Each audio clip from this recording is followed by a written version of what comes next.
In the unrelenting pursuit of happiness and the elusive dream of a decent life in today's fast-paced, materialistic world, countless men find themselves ensnared in a seemingly inescapable cycle of endless work and fleeting moments of respite. The modern man, driven by societal expectations and the desire to provide for his family, often finds himself toiling away from the crack of dawn until the late hours of the night, his existence reduced to a monotonous series of actions. Rising early, commuting to work through the bustling city streets, laboring tirelessly for hours on end in an office or factory, and finally returning home, exhausted and drained, only to hastily consume a meal, spend a few precious hours with his family, and change clothes before collapsing into bed, ready to repeat the process all over again the next day. This grueling, soul-crushing routine is undertaken with a singular purpose in mind: to ensure that the family's ever-growing material needs are met, and that they can maintain the appearance of a successful, upwardly mobile household. The man works tirelessly to provide a well-appointed apartment, complete with all the latest furnishings and appliances, a refrigerator stocked with high-quality organic foods, and to grant his wife an annual pass to the most exclusive spa, gym, hair salon, and a myriad of other activities that have become synonymous with the modern woman's lifestyle. These once luxurious indulgences are now considered essential, indispensable components of a life well lived, without which the wife might feel overwhelmed by the crushing weight of her household responsibilities and the pressure to maintain her appearance and social standing. Ironically, the acquisition of a vast array of household appliances and gadgets, designed ostensibly to ease the burden of domestic labor, such as state-of-the-art washing machines, high-tech kitchen devices, energy-efficient dishwashers, and autonomous robotic vacuums, does little to alleviate the wife's perceived household worries.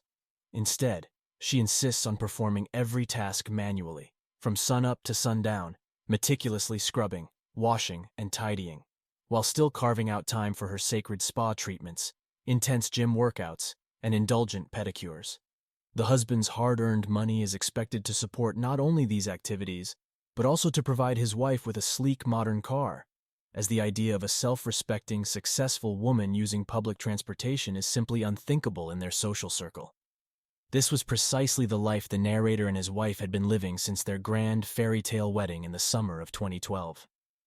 The narrator, a kind-hearted and undemanding husband, had simple desires: freshly laundered clothes, delicious home-cooked meals, and a modicum of affection from his wife upon his return from a long day at the office. Weekends were entirely dedicated to his wife's whims and fancies, with the narrator at her beck and call, ready to accompany her on shopping sprees, to trendy cafes, or wherever else her heart desired. In the balmy summer of 2017, the narrator's wife, gripped by a sudden wanderlust, proposed a luxurious vacation to the pristine beaches of Mersa Matruh,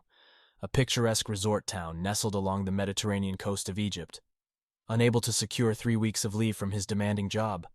the narrator reluctantly suggested that his wife embark on the journey with her mother instead, promising to join them if his schedule allowed.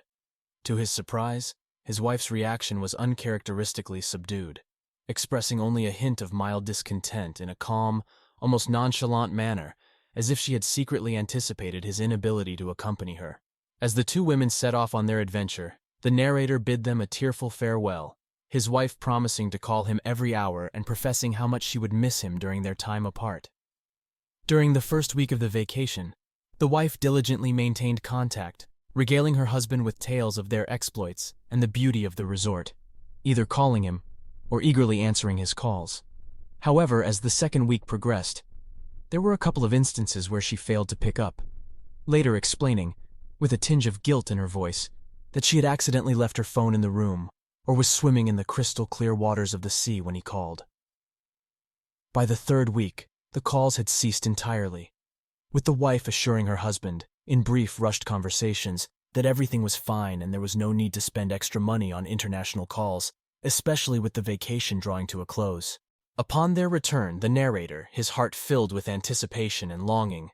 met his wife and mother-in-law at the airport. Despite appearing tired and not entirely well, his wife was deeply tanned and exuded an air of contentment, her eyes sparkling with a newfound vitality. However, the much-anticipated passionate reunion, the stuff of Hollywood romance, never materialized, with the wife citing a sudden, debilitating stomachache as the reason for her lack of intimacy. The days that followed were equally devoid of affection, the distance between them growing palpable, until the wife, in a moment of stunning revelation, expressed a desire to stay with her mother indefinitely. A mere day later, the narrator found himself summoned to the local police station, his world upended as he was accused of the unthinkable, raping his own spouse.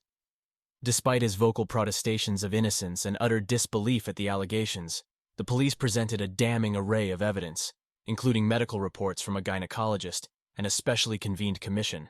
along with a detailed statement from his wife, all pointing to his supposed guilt. As the case proceeded to court, the narrator found himself isolated and alone, barred from any contact with his wife or mother-in-law, his life unraveling at the seams. In his darkest hour, salvation came from the most unexpected of places, his wife's best friend, a woman he had always regarded with a mix of affection and suspicion. In a stunning courtroom revelation, she testified that the accusations leveled against the narrator were nothing more than a web of lies, carefully spun by his wife to conceal her own indiscretions. She revealed that the narrator's wife, far from being the victim she portrayed herself to be, had engaged in a series of lurid, passionate affairs with various dark-skinned men during her time at the resort, indulging in the sort of carnal pleasures she had long denied her husband. On the penultimate day of the vacation, she had a particularly intense, intimate encounter with a man she described as a real macho, a dalliance that had left her sated but also filled with a deep sense of shame and guilt. Desperate to maintain her carefully crafted image as a pious, dutiful wife and upstanding member of society, the narrator's wife, in collusion with her mother, had concocted the false accusation of rape, hoping to deflect attention from her own moral transgressions while simultaneously seeking to gain financially from her husband's imprisonment and ruin. The best friend, armed with irrefutable proof in the form of explicit, damning correspondence and photographs from a popular messaging app, laid bare the sordid details of the wife's affairs, leaving no doubt as to her duplicity and betrayal. In the face of such overwhelming evidence, the case against the narrator quickly crumbled, and the couple, their once unbreakable bond shattered beyond repair, divorced a mere 3 days after the filing of papers. Despite his wife's lack of financial contribution to their shared life, the narrator, bound by the unyielding dictates of the law, was compelled to divide a substantial portion of their jointly acquired property, a bitter pill to swallow in the wake of such profound betrayal. Yet, even in the depths of his despair, the narrator found a glimmer of hope and the promise of a new beginning in the most unlikely of places. He found solace in the arms of his ex-wife's best friend, a woman whose beauty, honesty, and unwavering support had been a beacon of light in his darkest days. She was everything his wife had not been, undemanding,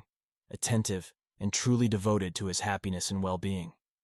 Together, they made the decision to embark on a new chapter in their lives, to cohabitate and build a future based on trust, respect, and genuine affection, allowing their relationship to evolve naturally, free from the constraints and expectations that had so thoroughly poisoned his previous marriage. As the narrator reflects on the tumultuous events of the past and the unexpected path his life has taken, he cannot help but marvel at the strange twists of fate that have brought him to this point. Though the wounds of his betrayal still ache, he finds himself filled with a newfound sense of hope and determination, ready to embrace the challenges and joys of this new chapter, secure in the knowledge that he has found a true partner in every sense of the word. And so, with a heart full of gratitude and a mind focused on the future, he steps forward into the unknown, ready to write the next chapter of his life story, one filled with love, laughter, and the unshakable belief that, no matter what trials may come, he will never again be alone.